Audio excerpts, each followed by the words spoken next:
markay gabadhu soo galayso oo kale heesta la qaadahayo ayadoon kaman iyo sacab iyo muusig toona lahayn oo qurux badan oo lagu ciyaari karo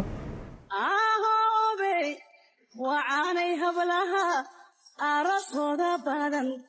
adiga hele haba soo soco waanay hablaha arasooda badan inay aan helo aroosyo lagu farxo oon munkar lahayn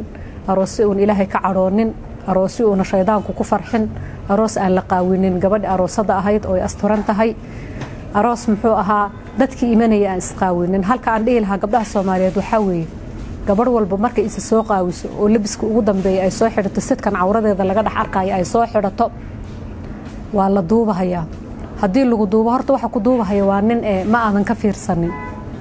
cawradaada inaad asturato ma aadan ka fiirsanin waxa ku duubahaya waa nin reerka la tagahaya cajalada markay gurigooda geystaan arooska hebel iyo heblaha la daaro nin walba oo meesha soo galo ayaa ku fiirsanaya marka ma baraarug baan jirin iyo dhugmise waa u talagal oo igu talagashay gabadh walba iyadoo qaawan inay guriga ku dhex jirto oo guriga kale lagu daawado walaalayaal ilaahay laga cabsado adduunyadan way dhamaanaysaa qof walba naxashki baa lagu qaadaya camalka ku raacaya ka cabso oo waxun oo ka haro oo adoo dhimatay kadib xataa lagu soo lacnado malaa'igu ay kugu soo lacnadaan iyo bini aadankaba ha ka tagin arooska in lagu farxo oo meesha inay aroos tahay la dareemo oo arooska muxuu ahaa la ciyaaro waa mid loo baahan yahay laakiin in lagaga bayro dariiqi saxda ahaa weeyaan khaladka markay gabadhu ay dharkan khafiifka zaidka ay soo xirato oo meesha soo dhex istaagto oo la duubo hadaa dumar kaligiin oo isballansateen aad tihiin oo la duubaynin oo arintu halka ay ku ag tahay xataa dib ma lahaateen laakiin adigii oo og in muxuu ahaa wixii la duubahayo baad soo cala la dhiganaysaa arinta aad iyo aad ilaahay looga cabsado arin fiican ma aha gabadhu waxa la rabo in ay isu qurxiso oo dharka u xidhato waa gurigeeda iyo zawjkeeda wixii ka baxsan gurigeeda markay ka baxayso inay asturan tahay baa la rabaa gabadha muslimada inay asturan tahay oo dhowrsan tahay oo meeshay tagtaba ay dhowrsan tahay oo gabadh wadaad ah tahay oo gabadh lagu dayda ay tahay oo gabadh akhlaaqdeeda ay dhisan tahay ay tahay gabadh walba gabdhay dhashay gabdhaheeda maxay u sheegaysaa bari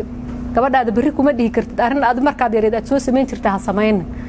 marka waxa looga baahan yahay bulshada muslimka waxa weeye Soomaaliyeed in iska wacyi gelinayno inay muxuu ahaa laga fiirsado oo in aan u keenno dadkeena muxuu ahaa wax duuba dadkeena rabaan inay xoolahooda ay khayr ku bixiyaan inay khayr ku bixiyaan fanaaniinta inta loo tago la dhaho duuba in laga soo duubo heeso iyo dhaantooyin aan muusig lahayn inadeer dalgobeeday dheemanay waxa weeye sida geel watoobay oo intuu yar dhukaamay dhimiqiina qaniinay dhaloshay iyo mareerkiyo dhirta daaqa ku yaaliyo caleentii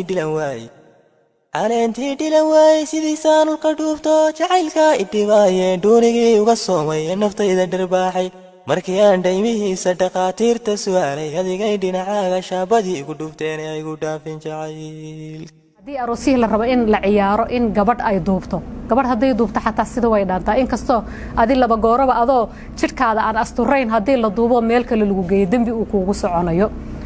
marka waxaan aad iyo aad aan uga codsanaynaa bulshada Soomaaliyeed inay ilaahay kaga cabsadaan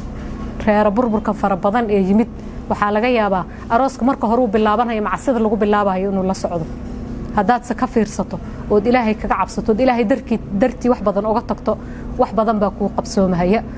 in la ciyaaro oo la farxa lama diidana laakiin wax dhibaatada ka imanaya waxa weeyaan munkarka meesha la isugu keenay munkarkaana waa in badiil loo helo weeyaan waa in la helo muxuu ahaa heesa aan lahayn muusigtii aan lahayn codka sida gabayga oo kale aan isaga dhageysan lahayn abidkay ku jari maayo jacaylka qarin maayo jamashada nadayn maayo just kama aqane ben kulama jili doono dunidana intaan joogo ruuxdani dartaa jilan